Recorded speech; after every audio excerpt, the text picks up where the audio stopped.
Breaking news చూస్తున్నాము. మంత్రి అచ్చెన్నాయుడు చేసిన సంచలన వ్యాఖ్యలకు సంబంధించి కార్యకర్తలు పసుపు బిళ్లతో ప్రభుత్వ కార్యాలయానికి వెళ్ళండి అంటున్నారు ఆయన. ఉద్యోగులు కూర్చీవేసి తీర్చి పనిచేస్తారు అన్నారు. మాట జవదాటితే అధికారులకి ఏం జరుగుతుందో తెలుసు అన్నారు. మనల్ని ఇబ్బంది పెట్టిన వారిని వదిలిపెట్టద్దు అంటున్నారు అచ్చెన్నాయుడు. 5 సంవత్సరాలు అవమానాలు పడ్డారు. నేను మాటిస్తున్నాను, రేపటి నుంచి అధికారులకు సమావేశం పెట్టి చెప్తాను. రేపటి నుంచి ప్రతి కార్యకర్త ఎస్ఐ దగ్గరికి వెళ్ళినా, ఎంఆర్ఓ దగ్గరికి వెళ్ళినా, ఎండిఓ దగ్గరికి వెళ్ళినా, ఏ ఆఫీస్కి వెళ్ళినా మీరు పసుపు బిళ్ళ పెట్టుకొని వెళ్ళండి.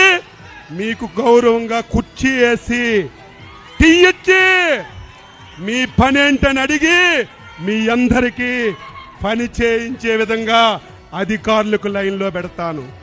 ఎవరైనా ఒకలో ఇద్దరు నా మాటకు జవదాడితే ఏమవుతారో వారికి నేను చెప్పవలసినటువంటి అవసరం లేదని చెప్పి తెలియజేస్తున్నాను.